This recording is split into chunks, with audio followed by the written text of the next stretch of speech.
Welcome to Veterans Unbound. I'm Daniel C., your host.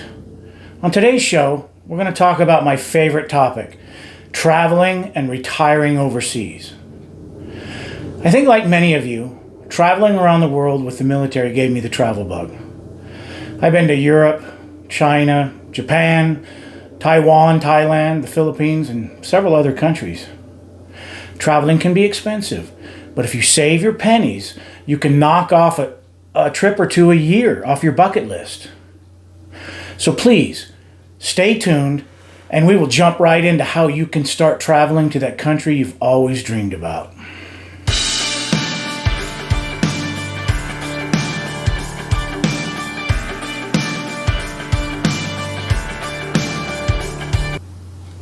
Welcome back.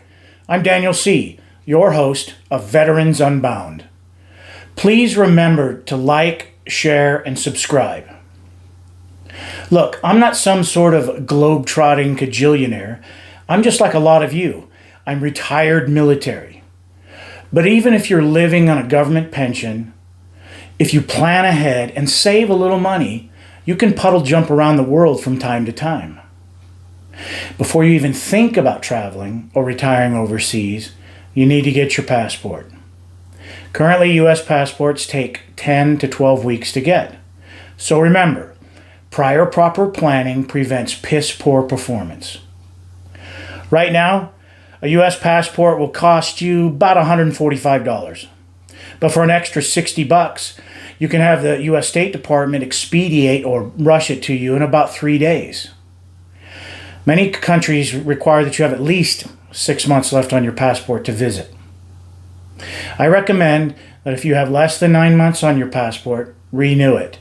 At 9 months, you become eligible to renew, and a new passport is good for 10 years. So let's say you've decided to retire overseas. You can still get your passport renewed through that country's U.S. embassy or consulate.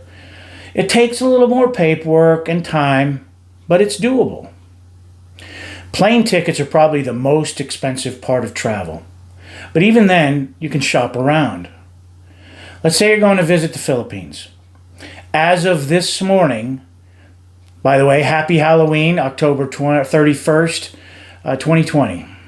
But as of this morning, you can get a round-trip coach seat from here to the Philippines and back for as little as $850.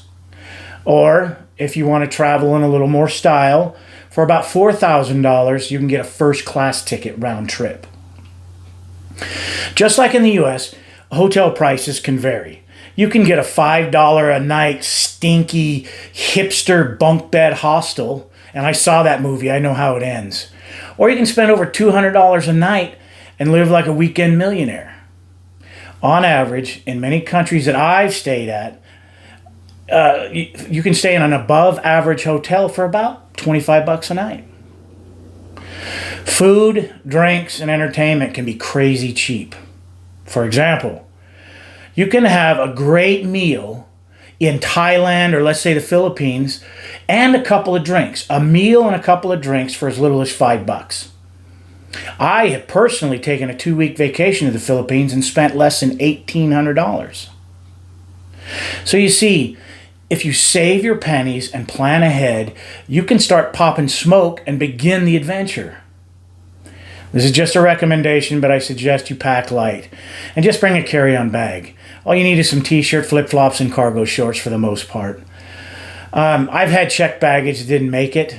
So, especially if you're a fat bastard like me and your luggage doesn't show up, you can't buy big guy or big gal clothes in a lot of countries, especially Asia. Obviously, the Philippines is my favorite country to visit, and I'm pretty sure I'll end up retiring there, hopefully sooner rather than later. The people are great, the food is crazy good, and the beaches are just amazeballs. Most everyone speaks English, and if you're interested, 92% of the country is Christian, mostly Catholic. There are over 7,000 islands, and it's very safe for a solo traveler. Just like here in the States. Just keep your situational awareness. Now, most countries don't require a travel visa before you fly.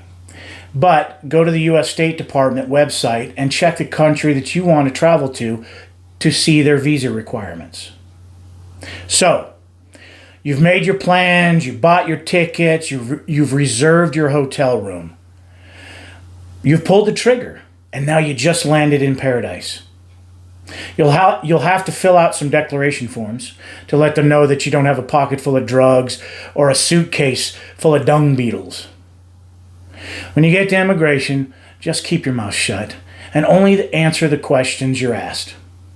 You're not hiding anything. This will just speed up the process. Just like the military, never volunteer and never volunteer information. You're not, like I said, you're not hiding anything. They just don't care.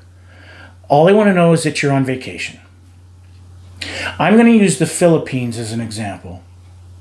Upon arrival, immigration will stamp your passport with a 30-day travel visa. That means your ass better be gone on or before that 30 days expires, otherwise you'll get spanked. Immigration probably won't throw you in the hoosegow, but you'll definitely pay a large fine and may face getting blacklisted for re-entry, meaning you can't come back and maybe never. You can stay longer if you want. You just fill out a couple of forms and pay a few bucks to extend your travel visa for another month or two. Just make sure that you do it about a week before your visa expires. In the Philippines, they have different visas for longer stays if you choose to stay. It will take several visa renewals, but in the Philippines, you can stay up to 3 years.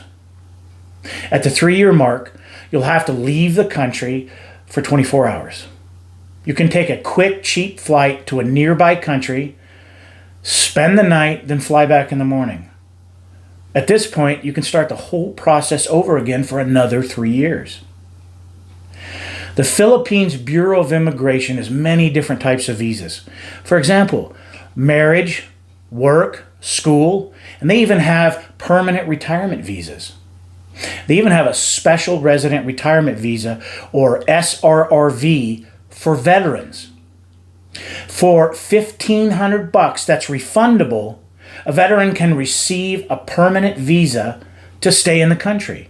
But if you decide to leave the country, after a few years, you get that money back.